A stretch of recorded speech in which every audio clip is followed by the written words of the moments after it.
On my farm, we have 2 goats, and one is mean as the devil. Hey, look at him. So mean. The devil goat is white, and his brother is brown. Look at that face. If that doesn't look like the devil, I don't know what does. You can see the white goat is completely dominant, and to try to get any food to the gray goat, or the, look at them fighting. They don't even have anything to fight over. Now, the trick is to distract the dominant goat so you can feed the non-dominant goat. The white goat steals everything because he's dominant. These are 2 boys. He's still going after him. He's trying to take it out of his mouth. He's so mean.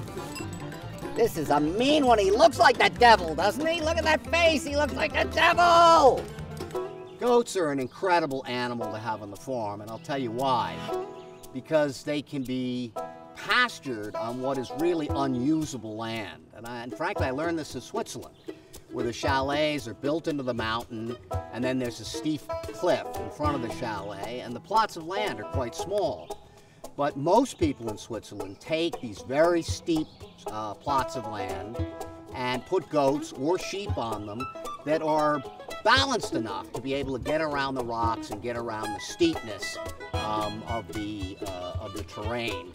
They eat almost anything. So what happens is you end up with a dense forest filled with all sorts of invasive plants, and a place you can't walk in, a place you can't have any sort of view with, and the goats will completely clear it out. So here, this was sort of dense brush, and now it's open. Now this is just the first year of goat pasturage. There's something magical, I guess, about goats. They can live anywhere, they can climb anywhere. As you can see from the devil goat fighting with his brother, they can usually fight off predators. But you gotta be very careful with goats because they are sensitive. Even though they're strong and they have horns and they can be aggressive, they are sensitive. I believe they have 2 stomachs. I'm not a scientist, but I think they've got some sort of their ruminants, and they eat in a certain way. So if you overgrain them, you actually can kill them. So my rule is we never give any grain at all to the goats because we lost 2 from overgraining them. We've got these 2 goats here, 2 brothers. The brown goat is the non-dominant goat, and the white goat, the dominant goat, pushes him away from food even when he doesn't need to. So we have had to take a half a cup of grain a day and separately feed the brown goat to, you know, beef up his energy and everything else.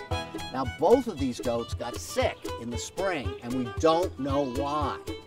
But there are certain plants that are poisonous to goats, and since the area is just fenced, you know, without any sort of examination of all the plants that are in there, they might have gotten into a plant that was toxic to them and it made them sick. They've completely recovered. The vet saw them and, you know, gave them deworming and gave them some antibiotics and told us to beef up the feeding of the brown goat to help them recover. So they've recovered completely, but we don't know what made them sick, which is a big concern.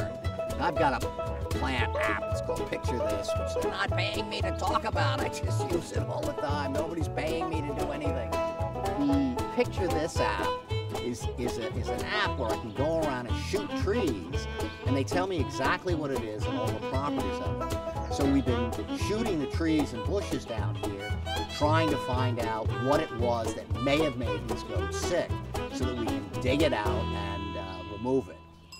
So the goaty goats love treats. That's why they come when you call, but we don't really know what this is or if it's good for them. So I do take this app, Picture This, and I take a picture of the plant,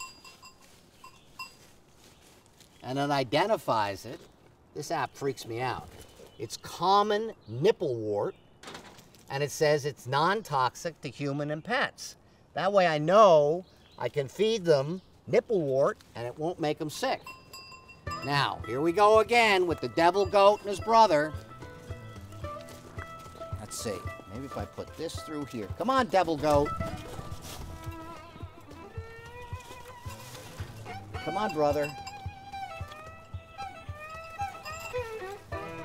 Ah! Look at him!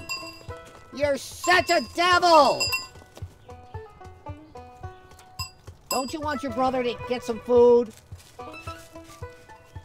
That's called goat butting.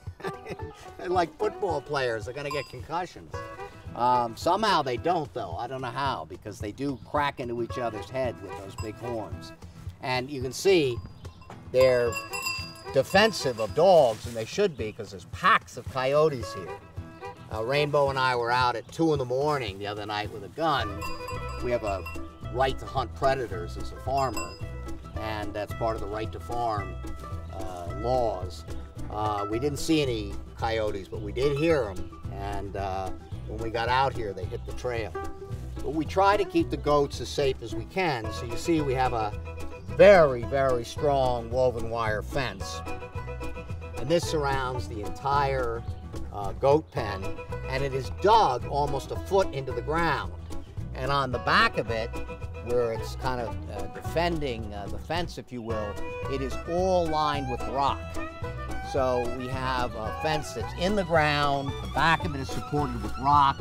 It's got these very strong, probably what, 5x5, 6x6 posts that are deep into the ground, and that's the first line of defense. The problem is coyotes dig all the time, and if you don't have a fence that's to the ground and in the ground, they will go right under it, and your sheep and your goats will be completely at risk.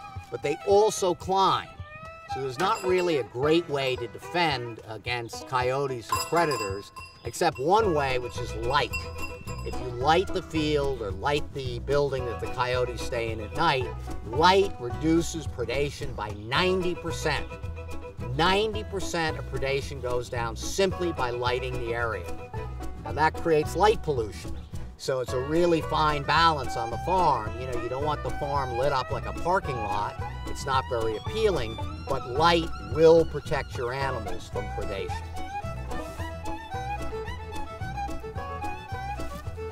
With the devil goat at Castle Rock Farms, I'm Farmer George. Yippee-i-o-ki-yay!